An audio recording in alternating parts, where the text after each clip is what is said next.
자, 이제 시간이 되었습니다. 우리 다 같이 사도신경으로 우리의 신앙을 하나님 앞에 고백하겠습니다. 전능하사 천지를 만드신 하나님 아버지를 내가 믿사오며 그 외아들 우리 주 예수 그리스도를 믿사오니 이는 성령으로 잉태하사 동정녀 마리아에게 나시고 본디오 빌라도에게 고난을 받으사 십자가에 못 박혀 죽으시고 장사한 지 사흘 만에 죽은 자 가운데서 다시 살아나시며 하늘에 오르사 전능하신 하나님 우편에 앉아 계시다가 주로서 산자와 죽은 자를 심판하러 오시리라. 성령을 믿사오며 거룩한 공예와 성도가 서로 교통하는 것과 죄를 사하여 주시는 것과 몸이 다시 사는 것과 영원히 사는 것을 믿사옵나이다. 아멘. 자, 우리 함께 말씀 보도록 하겠습니다. 함께 볼 하나님의 말씀은 내일 큐티 본문 말씀입니다. 역대하 21장 1절부터 10절에 있는 말씀입니다. 역대하 21장 1절부터 10절에 있는 말씀. 자, 제가 봉독해 올리겠습니다. 여호사밧이 그의 조상들과 함께 누움에 그의 조상들과 함께 다윗성에 장사되고 그의 아들 여호람이 대신하여 왕이 되니라. 여호사밧의 아들 여호람이 아우들 아사랴와 여이엘과 스가랴와 아사랴와 미가엘과 스바랴는 다 유다왕 여호사밧의 아들들이라. 그의 아버지가 그들에게는 은금과 버물과 유다 견고한 성읍들을 선물로 후히 주었고 여호람은 장자이므로 왕위를 주었더니 여호람이 그의 아버지의 왕국을 다스리게 되어 세력을 얻은 후에 그의 모든 아우들과 이스라엘 방백들 중에 몇 사람을 칼로 죽였더라. 여호람이 왕위에 오를 때 나이가 32세라 예루살렘에서 8년 동안 다스리니라. 그가 이스라엘 왕들의 길로 행하여 아합의 집과 같이 하였으니 이는 아합의 딸이 그의 아내가 되었음이라. 그가 여호와 보시기에 악을 행하였으나 여호와께서 다윗의 집을 멸하기를 즐겨하지 아니하셨음은 이전에 다윗과 더불어 언약을 세우시고 또 다윗과 그 자손에게 항상 등불을 주겠다고 말씀하셨음이더라. 여호람 때 에돔이 배반하여 유다의 지배하에서 벗어나 자기 위에 왕을 세우므로 여호람이 지휘관들과 모든 병거를 거느리고 출정하였더니 밤에 일어나서 자기를 애워싼 에돔 사람과 그 병거의 지휘관들을 쳤더라. 이와 같이 에돔이 배반하여 유다의 지배하에서 벗어났더니 오늘까지 그러하였으며 그때 림나도 배반하여 여호람의 지배하에서 벗어났으니 이는 그가 그의 조상들의 하나님 여호와를 버렸음이더라. 아멘. 자, 오늘 함께 나눌 말씀의 제목은요, 여호와 보시기에 악한 것이라는 제목으로 하나님의 말씀을 함께 나누도록 하겠습니다. 자, 이제 여호사밧의 시대가 끝나고 그의 아들인 여호람의 시대가 시작됐습니다. 자, 그런데 오늘 성경은 이 여호람에 대한 기록의 첫 시작부터 그가 하나님 앞에 악한 자임을 분명하게 밝히고 있다는 것입니다. 자, 오늘 6절의 말씀에 보니까 그가 여호와 보시기에 악을 행하였다라고 말합니다. 여러분, 도대체 여호람이 어떤 것이 하나님 보시기에 악했던 것일까요? 오늘 우리는 이 여호람을 통해서 하나님 보시기에 악한 것이 어떤 것인지를 우리가 함께 보고 그 악의 길로 따라가지 않는 우리가 될 수 있기를 바랍니다. 자, 그러면 먼저 첫 번째로 하나님 보시기에 악한 것은 무엇인가? 인생의 목적을 행복에 두는 것이 여호와 보시기에 악한 것입니다. 자, 1절부터 4절에 있는 말씀을 제가 다시 읽습니다. 여호사밧이 그의 조상들과 함께 누움에 그의 조상들과 함께 다윗성에 장사되고 그의 아들 여호람이 대신하여 왕이 되니라. 여호사밧의 아들 여호람이의 아우들 아사랴와 여이엘과 스가랴와 아사랴와 미가엘과 스바랴는 다 유다왕 여호사밧의 아들들이라. 그의 아버지가 그들에게 은금과 버물과 유다 견고한 성읍들을 선물로 후히 주었고 여호람은 장자임으로 왕위를 주었더니 여호람이 그의 아버지 왕국을 다스리게 되어 세력을 얻은 후에 그의 모든 아우들과 이스라엘 방백들 중 몇 사람을 칼로 죽였더라 그랬습니다. 자, 이제 여호사밧은 죽고 그의 맏아들인 여호람이 대신하여 왕이 되었습니다. 자, 그런데 오늘 말씀을 보면 이 여호사밧이 자신이 죽기 전에 왕위 계승에 차질이 없도록 만반의 준비를 이루는 것을 우리가 볼 수 있습니다. 여러분, 특별히 오늘 본문의 말씀을 보면 이 여호사밧에게는 7명의 아들이 있었다고 해요. 그런데 이 여호사밧이 염려가 되었던 것은 자신이 죽고 난 후에 이 아들들 사이에서 왕권 다툼이 일어나면 어떡하나 라는 염려가 생겼던 것입니다. 그래서 이 여호사밧은 맏아들인 여호람에게는 왕위를 물려주는 대신 다른 아들들에게는 보물과 땅을 후하게 나눠주어서 이 분쟁이 일어나지 않도록 그렇게 비교적 지혜롭게 조치를 잘 취했던 것이죠. 여러분, 실제로 이 여호사밧의 지혜로운 조치를 통해서 여호람에게로 왕권이 평화롭게 이행이 잘 되고 아주 순조롭고 평화롭게 모든 것이 순적하게 잘 이루어졌던 것 같습니다. 자, 그런데 문제가 생겼죠. 이 여호사밧이 죽고 난 후에 문제가 터졌어요. 그것이 무엇입니까? 이 여호람이 왕권을 물려받고 자신의 왕위가 안정이 된 것을 깨닫게 되었을 때 그는 아우들을 모조리 죽이는 피해 숙청을 저질렀다는 것입니다. 그리고 그는 그 동생들에게 돌아갔던 모든 재산들과 땅을 몰수했을 것이에요. 여러분, 왜 안정적으로 왕위를 물려받게 된 여호람이 그 친동생들을 죽이는 엄청난 일을 저지른 것입니까? 왜 그가 그런 일을 저질렀겠습니까? 여러분, 우리는 이 여호람의 행위를 어떻게 봐야 하는 것입니까? 여러분, 틀림없이 이 여호람도 그냥 이유 없이 이 일을 저지르지는 않았을 거예요. 이렇게 큰 일을 저질렀을 때에는 그에게도 나름의 명분과 이유가 있었다는 것입니다. 그게 뭘까요? 아마 이 여호람이 이런 엄청난 일을 저질렀을 때 가장 첫 번째 명분은 비록 동생들이 지금은 평안한 것 같지만 나중에 딴 마음을 품고 이 동생들 중에 쿠데타가 일어나면 나라가 위태로워질 것이라는 거예요. 그래서 나라가 위태로운 일을 겪기 전에 미리 위험의 요소를 제거해야 된다. 아마 그것이 가장 큰 명분이 아니었을까 생각합니다. 여러분, 그러나 분명한 것은 오늘 하나님께서 이 여호람의 이 행위를 매우 악하게 보셨다는 거예요. 다시 말하면 여호람이 무슨 이유를 갖다 대고 무슨 명분을 내세우던 간에 변하지 않는 한 가지 사실은 그가 그의 동생들을 죽였다는 것이에요. 그리고 그렇게 한 가장 중요한 이유는 바로 자신의 왕권을 빼앗기지 않겠다고 하는 철저한 자기 행복을 추구한 결과라는 것입니다.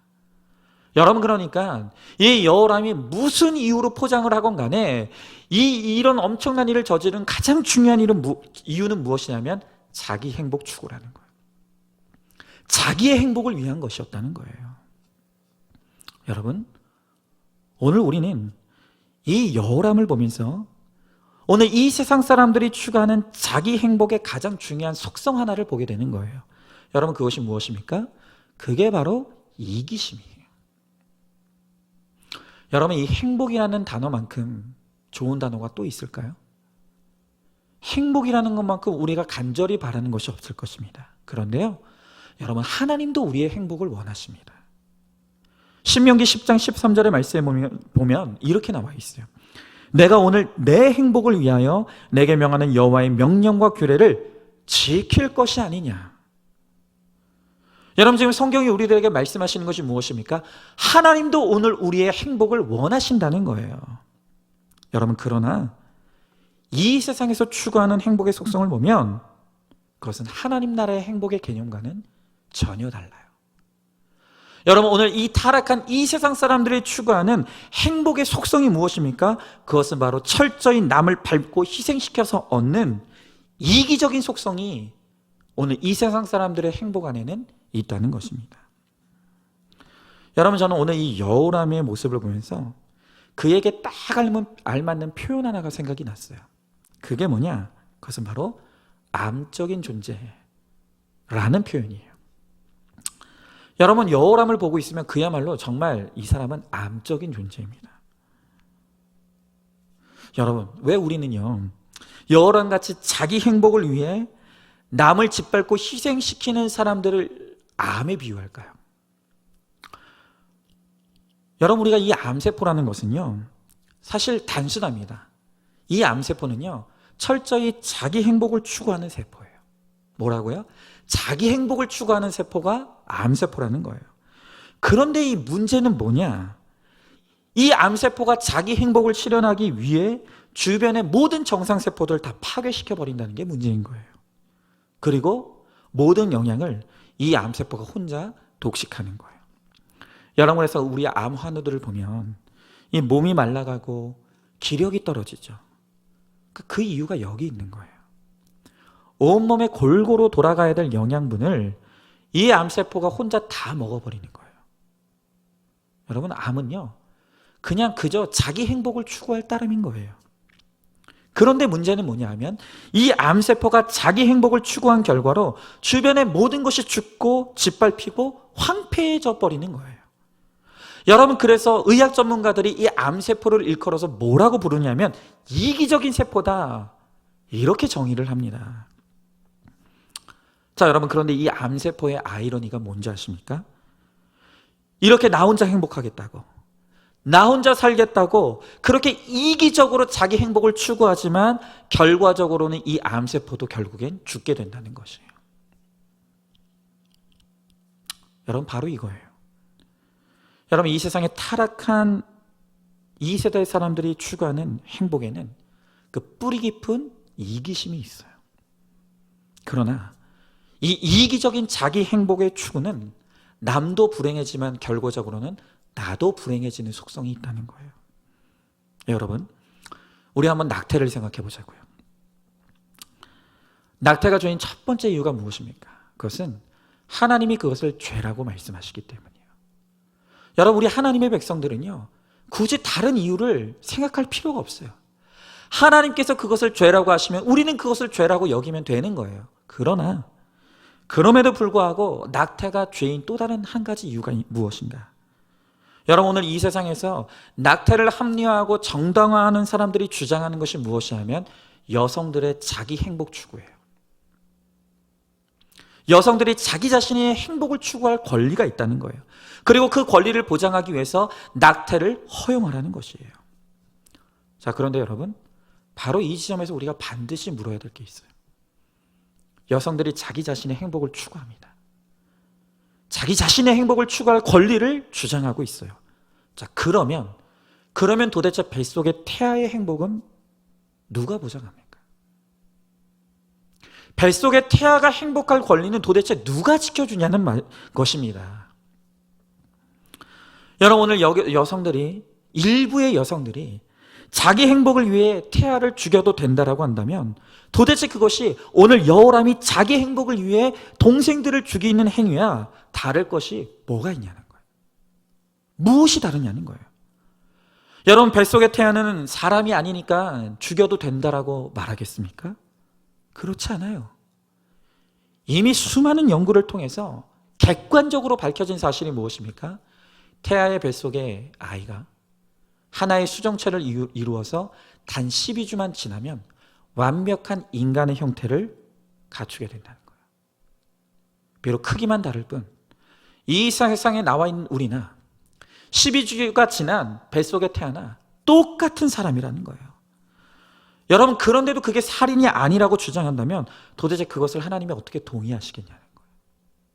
그게 어떻게 정당화될 수가 있느냐는 것입니다. 여러분, 생각해 보십시오. 자기 행복을 위해서, 자기 행복을 추구할 권리를 위해서 살인을 정당화할 수 있는 세상이 된다라고 한다면 결과적으로 그것은 모두가 불행해지는 세상이 될 수밖에 없는 거예요. 여러분, 오늘 성경은 여호람이 자기 행복을 위해 동생을 죽이는 이것을 여호와 보시기에 악한 행위라고 말씀하고 계세요. 그렇다면 자기의 행복을 위해 태아의 생명을 죽이는 것도 하나님 보시기에 악한 것이라는 것을 우리는 분명하게 외칠 수가 있어야 되는 것이죠. 여러분, 자기 행복과 자기 이기심을 쫓으면 결국 남도 불행해지고 나도 불행해져요. 누구도 행복해질 수가 없는 거예요. 바로 이것이 이 세상 사람들이 쫓는 행복의 결론인 것이에요. 여러분, 그러나 하나님 나라의 행복, 오늘 하나님께서 우리들에게 주시겠다고 하는 행복은 전혀 다른 것이에요. 오늘 요한복음 12장 24절에서 25절의 말씀에 보면 하나님 나라의 행복은 어떻게 우리들에게 주어지는가에 대해서 예수님은 이렇게 설명하십니다. 제가 읽어보겠습니다. 내가 진실로 진실로 너희에게 이르노니 한 알의 밀이 땅에 떨어져 죽지 아니하면 한 알 그대로 있고 죽으면 많은 열매를 맺느니라. 자기의 생명을 사랑하는 자는 잃어버릴 것이요 이 세상에서 자기의 생명을 미워하는 자는 영생하도록 보존하리라. 여러분, 하나님 나라의 참된 행복은 어떻게 주어집니까? 예수님은 자신의 삶을 통해 그것을 우리들에게 보여주셨어요. 예수님은 자신을 희생시키시고 완전히 죽어주심으로 많은 사람들에게 생명을 주는 행복을 주셨다는 거예요. 그러나 예수님의 그 거룩한 희생은 그냥 희생만으로 끝나는 것이 아니라 결국에 부활하심으로써 예수님 자신의 행복도 이루셨다는 것입니다. 바로 예수님은 이 예수님의 거룩을 따르는 모든 사람에게 동일한 행복을 약속하시는 거예요. 우리도 예수님처럼 우리 인생의 목적을 거룩에 두고 우리의 썩어짐과 죽어짐과 희생과 섬김을 이룰 때 바로 그것을 통해서 많은 사람들의 행복을 이루게 하시고 더불어서 나 자신의 행복도 이루게 하신다는 것입니다. 여러분, 이것이 바로 하나님 나라의 행복의 원리이고 순리인 것이에요. 행복을 쫓아가면 불행해져요. 그러나 거룩을 쫓으면 참된 행복이 찾아오는 거예요. 여러분, 우리가 반드시 이것을 기억하고 믿어야 돼요. 내가 살고자 하면 남도 죽고 나도 죽지만, 그러나 내가 죽고자 하면 나를 통해 많은 생명이 살아나고 더불어 나도 살아나게 되는 것, 이것이 바로 하나님 나라의 행복의 원리라고 말씀하시는 거예요. 여러분, 오늘 우리가 이것을 믿고 주님이 걸어가신 이 거룩의 길, 십자가의 길을 잘 따라감으로 말미암아 우리의 거룩함을 통해 수많은 사람들이 행복을 얻고 더불어 나도 행복해지는 그러한 진정한 행복을 누리는 저와 여러분, 우리 모두가 될 수 있기를 간절히 소망합니다. 자, 질문해 봅니다. 인생의 목적이 무엇이라고 생각하십니까? 내 행복을 위해 다른 사람의 희생과 고통을 초래하고 있지는 않습니까? 진정한 행복은 거룩을 쫓을 때 이루어진다는 것을 믿고 있습니까? 예수님처럼 썩어지고 죽어지는 거룩을 이루므로 나도 남도 살리는 참된 행복을 누리시기 바랍니다. 자, 두 번째로 결혼의 목적을 행복에 두는 것도 여호와 보시기에 악한 것입니다. 자, 오늘 5절부터 7절의 말씀입니다. 여호람이 왕위에 오를 때 나이가 32세라. 예루살렘에서 8년 동안 다스리니라. 그가 이스라엘 왕들의 길로 행하여 아합의 집과 같이 하였으니 이는 아합의 딸이 그의 아내가 되었습니다. 그가 여호와 보시기에 악을 행하였으나 여호와께서 다윗의 집을 멸하기를 즐겨하지 아니하셨으면 이전에 다윗과 더불어 언약을 세우시고 다윗과 그의 자손에게 항상 등불을 주겠다고 말씀하심이더라. 아멘. 여러분, 우리가 앞서 보았듯이 이 여호람은 철저히 자기 행복을 추구하면서 동생들을 숙청해버리는 너무나 큰 악을 저질렀어요. 여러분, 그런데 오늘 성경은 왜 이렇게 여호람이 악해졌는가? 어쩌다가 여호람이 이렇게 악한 길을 걸어갔는가를 설명할 때 그 가장 결정적인 이유가 바로 아합의 딸 여호람의 아내에게서 그 원인을 찾고 있다는 거예요. 여러분이 기억하시는지 모르겠지만 물론 기억 못하시겠죠. 지난주 금요철야 설교 때 저는 여호람의 아버지 여호사밧의 치명적인 실수가 무엇인지에 대해서 같이 나눴어요. 여러분, 이 여호사밧이 다윗 이후로 하나님 앞에 가장 칭찬받는 너무나 선하고 신실한 왕이었어요. 그런데 그가 그럼에도 불구하고 하나님 앞에 치명적인 실수를 저지르고 말았는데 그게 뭔가? 그것이 바로 그의 아들 여호람을 아합의 딸과 불신결혼시킨 것이라는 거예요. 여러분, 왜 이것이 그토록 치명적인 실수인지가 바로 오늘 본문에서 드러나는 거예요. 이 여호람의 부인은 이세벨의 딸이에요. 이세벨은 북이스라엘에서 하나님을 믿는 자들을 다 죽여버립니다. 그리고 이 북이스라엘 땅에 바알의 종교를 확산시킨 사람이 바로 이 이세벨이에요. 그런 이세벨 밑에서 자란 딸이 여호람의 아내가 된 것이죠. 자, 반면에 오늘 이 여호람을 보면 이 여호람의 이름의 뜻이 무엇이냐면 여호와는 존귀하시다라는 뜻이에요. 여러분, 이 여호람이라는 이름의 뜻에서도 알 수 있지만 그의 아버지는 그에게 철저한 신앙 교육을 시켰어요. 그가 하나님을 믿는 믿음 안에서 자라났다는 거예요. 여러분, 그래서 그도 처음에는, 그도 어렸을 때, 젊었을 때까지는 분명히 하나님을 믿는 신앙의 길을 따라갔을 것입니다. 그런데 그의 믿음이 무너져 내렸어요. 왜요? 이세벨의 딸과 결혼하는 이 불신결혼을 통해서, 불신결혼으로 맞이한 이 아내를 통해서 그의 신앙이 무너져 내리고 말았다는 거예요. 그리고 이 여호람이 여호와 하나님을 믿는 신앙을 버리고 이방의 바알신을 믿는 신앙의 길을 따라갔다는 거예요. 그러니까 그가 거룩을 버리고 행복을 쫓는 그 이방인의 가치관에 빠져들고 만 것입니다. 여러분, 그래서 오늘 말씀의 뉘앙스를 보건대 오늘 이 여호람으로 하여금 동생을 죽이라고 부추긴 사람도 틀림없이 그의 아내였다는 거예요. 여러분, 이렇게 잘못된 불신결혼이 남유다의 총체적인 악을 불러오게 되는 것이에요. 여러분, 중국의 사자성어 중에 근묵자흑이라는 사자성어가 있어요. 이 말의 뜻이 무엇이냐면 먹을 가까이 하면 검어진다라는 뜻입니다. 무슨 의미냐? 나쁜 사람과 가까이 하면 나쁜 버릇에 물들게 되어 있다라는 의미가 바로 이 근묵자흑의 뜻이라는 거예요. 여러분, 너무나 많은 신자들이 불신결혼을 아무렇지도 않게 합니다. 그런데 불신결혼하면서 뭐라고 합니까?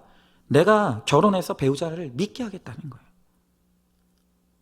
내가 결혼해서 배우자를 믿게 하면 된다는 거예요. 여러분, 그러나 그게 얼마나 큰 착각인지를 이제 우리는 깨달아야 되는 거예요. 왜 그렇습니까? 우리는 본성 자체가 100% 죄인인, 그것이 우리의 본성이에요. 우리가 예수 믿게 되었다 하더라도 우리의 본성이 변하지 않아요. 여전히 우리에게는 죄를 사모하고 죄를 사랑하는 마음이 우리 안에 가득하다는 것입니다.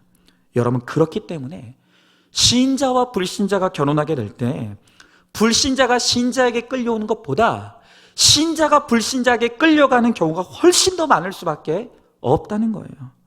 여러분, 그것은 나의 경우와 주변의 경우만 봐도 우리가 금방 알 수 있는 자명한 사실인 것이에요. 여러분, 죄인을 거룩으로 이끈다는 것은 죽을 만큼 힘든 일이에요. 그러나 한 사람의 거룩한 사람이 죄에 끌려가는 건 그건 너무 순식간에 일어날 수 있는 일이라는 거예요. 여러분, 그것이 우리의 실상이고 우리의 현실인 거예요. 여러분, 그런데도 자기 행복을 따라 오늘 이 불신결혼을 하겠다고 하는 것은 마치 나방이 훨훨 타는 장작불에 그냥 뛰어드는 거하고 그 똑같다는 거예요. 여러분, 거룩을 쫓는 이 신결혼의 길은 너무 좁아요. 협착해요. 과연 정말 나와 같은 믿음을 가진 사람이 이 세상에 있을까 싶을 정도로 너무너무나 시기에만 보이는 거예요. 여러분, 신결혼이라는 것을 우리가 생각할 때 그것을 쉽게 생각하면 안 돼요. 종교 안에 같은 기독교라고 쓴다고 그게 다 신결혼이 아니라는 거예요. 같은 믿음, 같은 말씀, 같은 가치관으로 함께 갈 수 있을 때 바로 그것이 신결혼이라고 말할 수가 있다는 것이에요. 그래서 신결혼은 좁죠. 협착한 길이에요. 그러나 우리가 원칙을 가지고 이 신결혼의 가치관을 가지고 그렇게 하나님이 우리들에게 주시는 믿음의 배우자를 얻고자 할 때 하나님 반드시 우리들에게 가장 좋은 신결혼을 이룰 때 비로소 그 공동체가 구원을 이루고 진정한 행복을 누릴 수가 있다는 거예요. 여러분, 인생의 목적이 거룩이듯 결혼의 목적도 거룩입니다. 거룩을 쫓는 믿음의 가치관으로 이루어진 가정 안에만 진정한 행복이 이루어질 수가 있는 것입니다. 우리가 이제 그것을 깨닫고 불신결혼을 과감히 끊어내고 신결혼의 원칙을 붙잡고 그렇게 믿음으로 나아감으로 오늘 우리의 가정 공동체를 통해서 아름다운 구원의 공동체가 이루어지는 저와 여러분 우리 모두가 될 수 있길 바랍니다. 또한 설령 지금 비록 내가 불신결혼을 이루었다 할지라도 이제는 내 가정의 목적을 구원에 두고 썩어지고 죽어지고 섬기고 희생함으로 나의 죽어짐을 통해 우리 가정을 살리고 나도 살아나는 그런 믿음의 복된 인생을 살아가는 우리가 되길 바랍니다. 자, 질문해 봅니다. 결혼 상대에 대한 어떤 기준을 가지고 있습니까? 여전히 내 행복을 이루어줄 상대만 찾고 있지는 않습니까? 결혼의 목적이 행복이 아닌 거룩임을 깨닫고 있습니까? 가정의 목적을 거룩에 두고 순종하고자 하면 하나님께서 가장 좋은 때 가장 좋은 배필을 주실 것을 믿고 믿음의 인내를 잘 이루시기 바랍니다. 자, 이제 마지막 세 번째로 고난 중에도 회개하지 않는 것이 여호와 보시기에 악한 것입니다. 자, 오늘 마지막으로 8절부터 10절의 말씀해 봅니다. 여호람 때 에돔이 배반하여 유다의 지배하에서 벗어나 자기 위에 왕을 세우므로 여호람이 지휘관들과 모든 병거를 거느리고 출정하였더니 밤에 일어나서 자기를 애워싼 에돔 사람과 그 병거의 지휘관들을 쳤더라. 이와 같이 에돔이 배반하여 유다의 지배하에서 벗어났더니 오늘까지 그러하였으며 그때 림나도 배반하여 여호람의 지배하에서 벗어났으니 이는 그가 그의 조상들의 하나님 여호와를 버렸음이더라 그랬어요. 여러분, 오늘 말씀을 보니까 여호람 때에 에돔이 배반하여 일어났다고 합니다. 자, 그런데 이 에돔이라는 나라를 한마디로 표현하자면 유다의 옆구리에 가시 같은 존재, 이게 에돔이라는 거예요. 여러분, 그런데 이 유다의 옆구리에 가시같이 끊임없이 유다를 고통스럽게 하고 아프게 하는 이 가시를 누가 넣어주셨는가? 그게 하나님이라는 거예요. 하나님께서 이 에돔 족속을 유다의 허리에 가시로 박히게 하셔서 그들이 하나님을 믿고 따를 때에는 평안하지만 그러나 이 유다가 교만해지고 하나님을 떠나려고 할 때 그 가시를 일으키셔서 고통을 통해 유다로 하여금 다시금 하나님께로 돌아오게 하고 회개하는 이 도구로서 하나님께서 에돔을 사용하셨다는 것입니다. 여러분, 그래서 오늘 말씀에 보면 여호람의 때에 에돔이 배반하였다고 했어요. 여러분, 여기서 중요한 초점이 뭡니까? 이 에돔이 배반한 때가 언제냐는 거예요. 그 때가 언제냐 하면 여호람의 때였다는 거예요. 여러분, 다시 말하면 에돔이 그 전까지는 가만히 있었다는 거예요. 이 에돔이 남유다의 속국으로서 그 전까지는 얌전하게 잘 있었다는 거예요. 그런데 하필이면 여호람 때에 갑자기 이 에돔이 일어나서 배반하기 시작했다는 거예요. 여러분, 이것을 통해서 성경이 말하고자 하는 것이 무엇입니까? 오늘 이 에돔이 배반하는 사건은 결코 우연히 일어난 사건이 아니라는 것을 말씀해 주시는 거예요.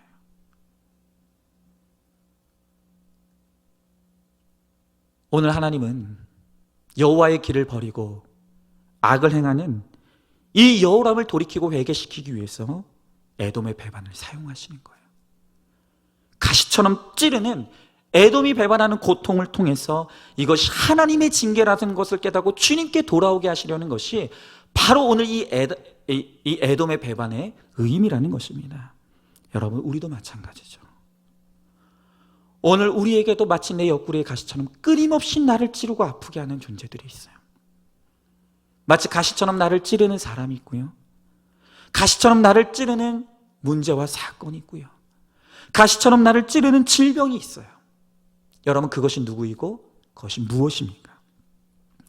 그러나 그것이 무엇이 됐던 간에 지금 나로 하여금 나를 끊임없이 찌르며 나에게 고통을 유발하는 그 존재가 무엇인지 간에 중요한 것은 그것이 그 가시가 나를 찔러줌으로써 지금 하나님과 나와의 관계에 문제가 있다는 것을 알려주는 경고의 사인이라는 거예요.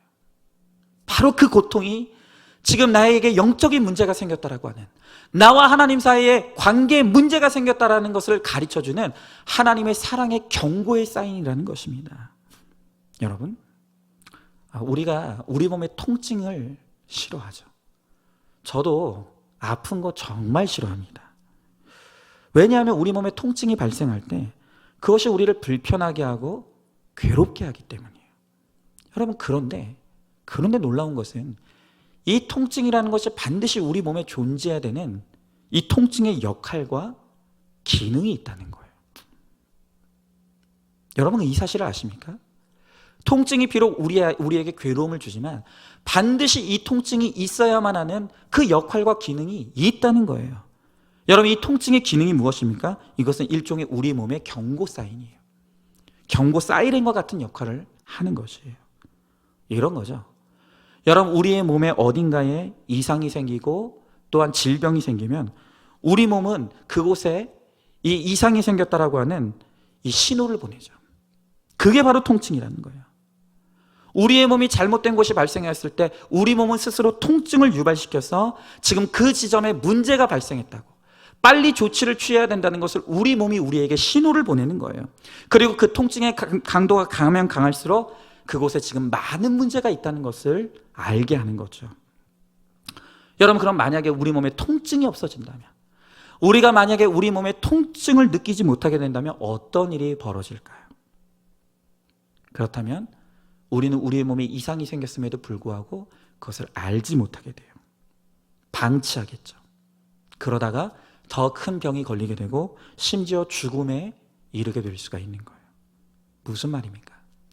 통증이 비록 괴롭지만 이 통증을 통해서 우리가 더 큰 괴로움을 막을 수 있고 더 큰 문제로 발전하지 않도록 막아주는 것, 미리 경고하고 사인을 보내주는 것, 이것이 바로 통증의 유익이라는 것입니다. 여러분 의로 선교사로 한평생 헌신했던 이 폴 브랜든이라는 박사님이 계세요. 그분은 인도에 가서 20년 동안 나병 환자들과 함께하면서 그들을 돌보고 치료하는 이 의료 사명을 감당했던 분이에요. 그런데 이분이 그렇게 한평생 나병 환자들을 돌보았던 경험을 바탕으로 어느 날 책 한 권을 쓰게 되는데 그 책의 제목이 무엇이냐면 고통이라는 선물이라는 책입니다. 고통이라는 선물. 여러분 지금이야 이 나병이라는 것이 치료책도 생기고 원인도 알게 되었지만 불과 몇십 년 전만 해도 이 나병은 불치병이었습니다. 그 당시에 이 폴 브랜든 박사님이 이 책을 통해서 이런 이야기를 들려줘요. 여러분 이 나병의 특징은 무엇이냐면 어느 날 알 수 없는 이유로 이 그 몸의 고통 감각이 사라져버리는 거예요. 그런데 아이러니한 것은 이 나병 환자들의 고통은 바로 고통을 느끼지 못하는 데서부터 시작이 된다는 거예요. 아까도 말씀드렸다시피 몸에 이상이 생겼음에도 불구하고 몸에 통증이 없으니 느끼질 못하는 거예요. 그리고 몸에 문제가 생겼는데도 그것을 방치하게 되니까 결국엔 심각한 문제로 발생해서 몸이 썩어 들어가다가 죽는 병이 나병이라는 거예요. 여러분 가령 예를 들면 우리 뱃속에서 이 충수염, 우리는 맹장염이라고 하죠. 그게 발생해요. 여러분 우리 몸속에 어떤 일이 일어나는지 우리는 전혀 알 수가 없습니다. 그러나 우리 몸속에 병이 일어나게 됐을 때 무엇으로 알 수 있습니까? 통증으로 알게 되죠. 그러니까 맹장염이 발생이 되면 엄청난 통증이 일어나게 됩니다. 그리고 그 통증을 통해서 우리가 빨리 조치만 하면 맹장염은 아주 쉽게 치료가 될 수가 있는 거예요. 그런데 이 나병 환자들은요, 이 속에 맹장염이 발생했는데도 이 고통 신경이 끊어져 있으니까 느끼지를 못하는 거예요. 그러다가 맹장이 터져버립니다. 그리고 그 염증이 온 장기로 퍼져버리는 거예요. 그래서 나병 환자들은 죽어요. 여러분 바로 이런 식으로 통증을 느끼지 못해서 치료가 안 되고 온몸에 염증이 나가서 썩어서 어느 날 일어나 보면 코가 떨어져 있고 눈이 떨어져 있고 손가락이 떨어져 있고 그렇게 온몸이 썩어 들어가서 죽게 되는 병이 나병이라는 거예요. 여러분 이 폴 브랜드 박사님은 그런 나병 환자들의 고통을 옆에서 지켜보면서 한 가지를 깨닫게 되는 거예요. 그것이 무엇입니까? 우리 인생의 고통이라는 것이 불행한 것인 줄만 알았는데 오히려 이 고통이야말로 진짜 축복이라는 거죠. 오늘 하나님께서 우리 인생 가운데 고통을 허락하시는 이유는 더 큰 아픔을 겪지 말라고, 더 큰 문제 상황으로 가지 말라고 오늘 하나님께서 그것을 막아주시기 위해 미리 경고하시는 경고의 사인이라는 것입니다. 바로 그러한 영적인 의미를 이 폴 브랜드 박사님은 나병 환자의 고통을 통해서 깨닫게 되었다는 거예요. 여러분 그래요. 왜 하나님께서 우리들에게 가시 같은 존재, 가시 같은 환경과 고난을 통해서 우리를 아프게 하십니까? 여러분, 그 고통은 우리를 괴롭게 하기 위한 것이 아니라 더 큰 고통으로 가지 말라고, 더 큰 아픔으로 가지 말라고, 더 큰 문제의 상황으로 가는 것을 막기 위한 하나님의 사랑의 경고인 것입니다. 오늘도 이 고통을 통해 하나님은 우리들에게 끊임없이 외치시는 거예요. 그렇게 살면 안 된다고, 그 죄에서 벗어나지 않으면 큰일 난다고, 그 길로 가면 너는 죽게 될 것이라고. 하나님은 고통을 통해서라도 우리를 돌이키게 하시고, 우리로 하여금 깨닫게 하시고, 우리로 하여금 다시 거룩의 자리로 돌아오게 하신다는 거예요. 여러분, 그 고통의 사인을 듣고 우리가 하나님의 말씀 앞으로 돌아가 지금 우리의 어떤 부분이 잘못되었는지, 내가 어디서부터 하나님 앞에 범죄했는지를 깨닫고 회개하여 돌이킬 때 하나님께서 우리를 다시 한번 살게 하신다는 거예요. 회복시켜 주신다는 거예요. 여러분, 진짜 무서운 것은 무엇입니까? 그것은 바로 이 나병 환자처럼 내가 문제가 있는데, 내가 지금 병들어 있는데, 내가 죽어가고 있는데도 고통을 느끼지 못한다는 거예요. 여러분, 오늘 이 세상 사람들이 그렇게 죄를 열심히 짓고 마음껏 하나님 없이도 살아가면서도 잘 먹고 잘 사는 것을 보면서 여러분, 우리는 부러워하면 안 돼. 불쌍히 여겨야 되는 거예요. 그들이야말로 하나님 앞에 철저하게 버림받았기 때문에 내가 죄 짓고 살아가면서도 고통을 느끼지 못하는 거예요. 그리고 고통을 느끼지 못하는 삶의 끝에는 죽음과 멸망이 있는 것이죠. 여러분, 오늘 지금 내 옆에 끊임없이 나를 찌르는 가시 같은 존재가 있습니까? 가시 같은 환경, 문제가 있습니까? 오늘 그 문제가 중요한 것이 아니라 하나님께서 그 고통을 통해서 오늘 외치시는 하나님의 음성을 들어야 되는 거예요. 오늘 그 고통을 통해서 나로 하여금 내 문제를 깨닫고 돌이키게 하시려고 하시는 하나님의 사랑을 깨달아야 되는 거예요. 오늘 이 말씀이 다시 한번 이 경고의 의미를 깨닫고 주님께로 돌아오게 되는 축복의 말씀이 되기를 소망합니다. 그리고 그렇게 주의 말씀 앞에서 날마다 내 죄를 깨닫고 거룩하여질 때 하나님 우리를 회복시키시고 고치시고 치료하시는 은혜로 반드시 우리를 구원하게 하시는 은혜를 베풀어 주실 줄로 믿습니다. 자, 한번 질문해 봅니다. 지금 가시처럼 나에게 박혀 나를 아프게 하는 사람과 문제가 생겼습니까? 바로 그 가시의 통증이 나를 향한 하나님의 사랑의 경고인 것을 알고 있습니까? 고통의 문제를 가지고 말씀 앞으로 가시기 바랍니다. 큐티를 통해 내 죄를 회개하고 거룩을 회복할 때 하나님께서 고치시고 회복해 주실 것을 믿고 소망하시기 바랍니다. 아멘. 우리 다 같이 기도하시겠습니다. 하나님, 감사합니다. 오늘 주님께서 말씀을 통해 여호와 보시기에 악한 것이 무엇인지를 오늘 우리로 하여금 깨닫게 하십니다. 자기 욕심과 이기심을 따라 행복을 쫓는 인생, 또한 결혼의 목적도 행복에 두며 살아가는 것이 여호와 보시기에 악한 것이라고 말씀하십니다. 또한 하나님께서 우리들에게 사랑으로 경고하시는데도 그것을 듣지 않는 것이, 그것이 여호와 보시기에 악한 것이라고 주님 말씀하십니다. 주님, 이제 우리가 주님의 길을 따르게 하시고 주님의 법도와 주님의 말씀을 순종하고 지킴으로 하나님, 주님이 주시는 참된 행복을 누릴 수 있게 하여 주시옵시고, 우리가 설령 잠시 주님을 떠나 있다 할지라도 내게 주시는 고통과 통증을 통하여서 우리가 날마다 주님께로 돌이켜 주님 안에서 회개함으로 나를 살게 하시고 거룩하게 하시고 구원에 이르게 하시는 하나님의 은혜를 받아 누리는 우리 모두가 될 수 있도록 주님께서 함께하여 주시옵소서. 반드시 우리 주님께서 그렇게 하여 주실 줄 믿사오며 사랑이 많으신 우리 예수님 이름 받들어 기도드리옵나이다. 아멘. 이제는 우리 주 예수 그리스도의 은혜와 하나님의 사랑과 성령의 교통하심이, 이제 우리가 여호와 보시기에 악한 길을 과감히 끊어내고 오직 주님의 십자가의 길, 거룩의 길을 잘 따라가므로 나에게 베풀어 주시는 참된 행복을 받아 누리기를 소망하는 사랑하는 모든 성도들 머리머리 위 이제로부터 영원토록 함께 계실지어다. 아멘.